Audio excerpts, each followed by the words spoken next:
If you did a straw poll among Sony OLED enthusiasts, probably near the top of the wish list would be a new 77 or even 83-inch QD-OLED model, either alongside or succeeding the BRAVIA 8 Mark II, which of course won our TV shootout last year, but currently only comes in 55 and 65-inch screen sizes.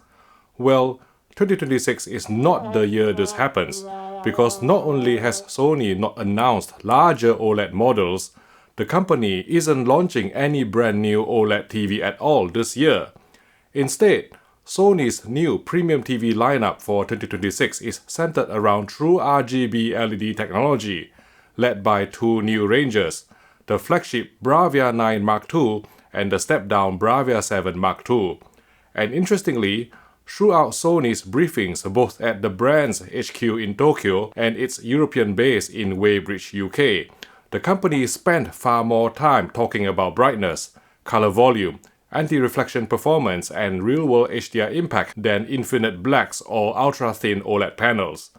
In other words, Sony increasingly seems to believe that its True RGB LED LCD backlight technology may now deliver a better overall viewing experience for many living rooms than OLED. So in this video, we're going to flesh out the specifications and features of Sony's new BRAVIA 9 Mark II and BRAVIA 7 Mark II TVs, and also talk about where Sony's OLED strategy may be heading next, including whether the company is likely to continue sourcing QD-OLED panels from Samsung Display. And once you see what Sony is prioritizing this year, the absence of a new flagship OLED suddenly starts making a lot of sense. Let's start with the flagship Sony BRAVIA 9 II. This is Sony's top-tier True RGB LED LCD TV for 2026, using an RGB backlight system driven by Sony's RGB Backlight Master Drive Pro algorithm. Throughout the briefings, Sony repeatedly referenced its BVM HX3110 professional mastering monitor, saying the goal is not just to match the creator's intent, but ambitiously also the peak brightness output of the HX3110 itself, which is of course famously capable of hitting 4000 nits on a 10% HDR window. And indeed, measuring an early 65-inch BRAVIA 9 II review sample in Tokyo, we recorded more than 4000 nits on a 10% window at the 65 white point, and nearly 1000 nits full screen, lining up nicely with the headline luminance figures delivered by the BVM HX3110. Furthermore, the Sony BRAVIA 9 Mark II uses RGB Triluminous Max technology, where the RGB backlight architecture enables purer wavelengths compared with more conventional mini-LED approaches. On the early 65-inch sample, we measured Rec. 2020 color gamut coverage to exceed 90% in UV terms, contributing to richer HDR color reproduction at high luminance levels. Moving on to local dimming, the 65-inch BRAVIA 9 Mark II is equipped with 1,530 local dimming zones arranged in a 51 by 30 grid counted using the traditional method, although each optical module also contains independently controllable red, green, and blue LEDs. While some rival RGB or SQD mini-LED TVs may boast higher zone count, Sony's unique sensing, feedback, and backlight control algorithms remain the best in the industry when it comes to preserving color accuracy and maintaining the creative intent across varying dimming states. Another major focus for Sony this year is ambient light performance. The BRAVIA 9 Mark II introduces something Sony calls Immersive Black Screen Pro, which is essentially the company's latest proprietary anti-glare coating technology, and honestly, this is very possibly the best matte-style anti-reflective implementation I've seen on a TV so far. Sony demonstrated this in Tokyo using a split-screen setup where one half of the panel had the coating applied while the other half did not, to simulate what you would likely see on the step-down BRAVIA 7 Mark II, which doesn't receive this treatment. The difference was immediately obvious. Reflections were suppressed extremely effectively even though the television was positioned right beside a large window with ambient light entering the room. No filming was allowed for the next demo, but Sony also compared the BRAVIA 9 Mark II against an LG G6 4-stack WOLED and a Samsung A95F QD-OLED, likely because the S99H had not gone on sale in the UK and the rest of Europe yet at the time, Or maybe because Samsung's controversial metal frame design did not appeal to whomever was tasked with buying a unit for the side-by-side comparison. Versus the LG G6, the Sony BRAVIA 9 Mark II appeared noticeably less reflective while still maintaining excellent ambient contrast performance. Against Samsung's matte QD-OLED implementation, Sony's coating also preserved deeper blacks under room lighting conditions. Personally, I still tend to prefer glossy screen finishes because they generally provide superior perceived depth and contrast in controlled lighting environments. But for those of you who don't mind matte coatings, Sony's Immersive Black Screen Pro technology is arguably the most convincing implementation I've seen so far in terms of suppressing reflections without significantly sacrificing ambient contrast. And this perhaps explains why Sony seems increasingly confident positioning RGB LED LCD as a flagship technology, because unlike OLED, these extremely bright large-screen TVs can hold their own even in difficult living room environments. Gaming-wise, there is unfortunately still one familiar limitation. Only 2 out of the 4 HDMI ports on the BRAVIA 9 II support full HDMI 2.1 FRL bandwidth for 4K 120Hz HDR VRR gameplay. When asked, Sony explained that development of these True RGB LED TVs actually began several years ago, at a time when there simply wasn't a 4K TV chipset on the market capable of supporting 4 full bandwidth HDMI 2.1 ports. The MediaTek Pentonic 800 SoC certainly did not exist yet.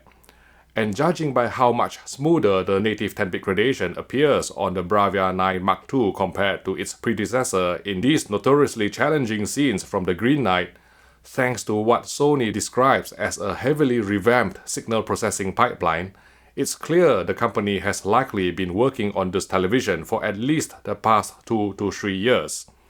In terms of design, Sony has done something genuinely clever with the BRAVIA 9 II.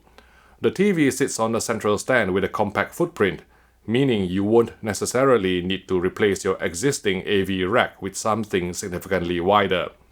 But the more interesting element is what Sony calls the Mirage design.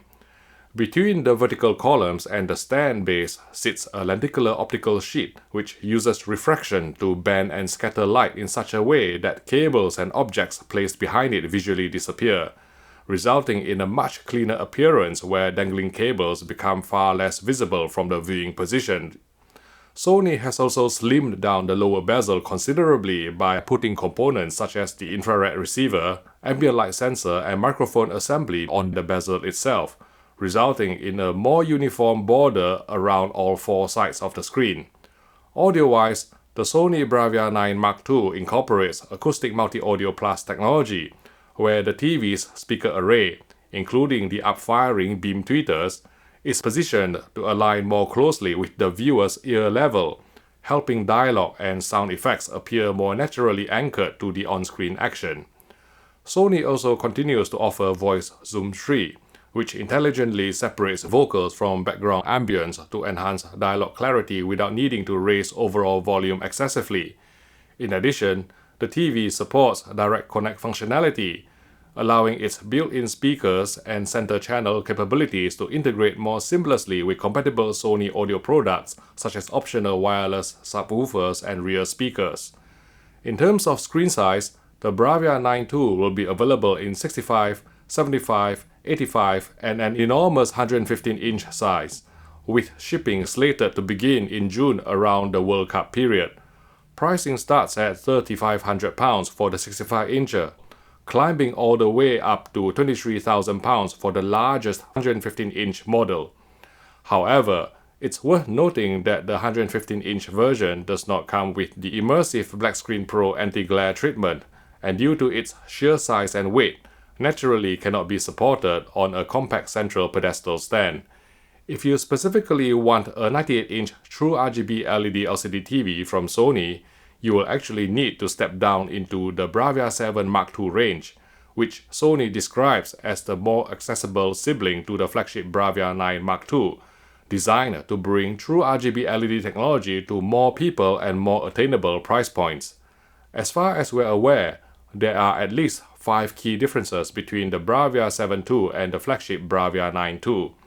Lower peak brightness, less local dimming zones, no Immersive Black Screen Pro anti-glare coating, lesser spec'd audio, and the bezel construction is plastic rather than the more premium metal found on the BRAVIA 9 II. Despite a lower peak brightness, Sony says the BRAVIA 7 II still aims to stay close to the artistic intent and preserve much of the HDR impact associated with the BVM-H63110 reference monitor. The BRAVIA 7 Mark II will be available in 50, 55, 65, 75, 85 and 98-inch screen sizes, with the 98-incher coming in at £7,000. And similar to the flagship BRAVIA 9 II, only 2 out of 4 HDMI ports support full HDMI 2.1 FR bandwidth. Interestingly, if you actually want a Sony with 4 HDMI 2.1 ports, you will need to go much further down the range to the BRAVIA 3 Mark II. However, that TV uses a direct lit LED backlight without full array local dimming, although Sony has at least upgraded it to a native 120Hz panel compared with the 60Hz refresh rate found on the original BRAVIA 3. Now, all these announcements of new Sony LED LCD TVs, whether RGB backlit or not, just make the absence of any new Sony OLED for 2026 even more conspicuous.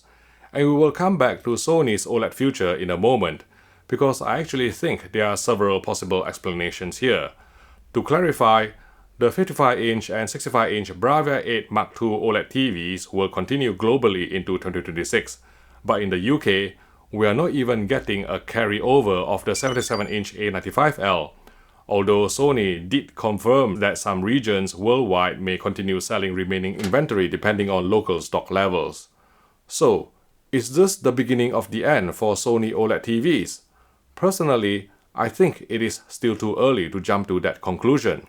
First of all, Sony has historically operated on slower refresh cycles than brands such as Samsung or LG, sometimes updating certain product categories every 2 years rather than annually. Secondly, Sony may simply have wanted to avoid overshadowing the launch of its first True RGB LED TVs with a simultaneous flagship OLED announcement. And thirdly, there may now be a clearer segmentation strategy emerging where smaller premium screens remain OLED territory, while very large premium TVs increasingly transition towards True RGB LED. Now, of course, there's also the TCL factor. Sony and TCL are moving into a strategic partnership structure under the BRAVIA Inc. entity, which officially begins operation from April next year. At the same time, TCL has been investing heavily into inkjet printed OLED development, although commercially viable TV-sized panels are likely still a few years away. But importantly, development cycles for a potential 2027 Sony OLED TV would already be underway now, so if Sony were planning another flagship OLED, there's every possibility the company could still source panels from Samsung Display, especially if a larger 83-inch QD-OLED panel size is introduced for the first time, which will make me happier than Quentin Tarantino at a feed convention. And honestly, if we reach 2027 with still no new flagship Sony OLED announcement, then perhaps that's when enthusiasts should genuinely start becoming concerned. But for now, Sony's spotlight in 2026 is very clearly focused on True RGB LED LCD technology. If you're undecided about which TV to buy, one place where you can get good advice is at Richer Sounds, a trusted British AV retailer with more than 50 stores in the UK, who provides 6 years warranty on the vast majority of TVs if you join the company's VIP club. You will get the best deals through cheaper VIP exclusive in-store only prices, complimentary gifts or freebies, so go visit your local Richer Sounds store or call telesales for your next TV purchase. Thanks again for your support. Okay, while in Tokyo, I also had the opportunity to measure and test the flagship Sony BRAVIA 9 II directly against the previous Sony BRAVIA 9 Mini LED TV, as well as Sony's professional BVM-H63110 reference monitor, and you can find out the results by clicking here.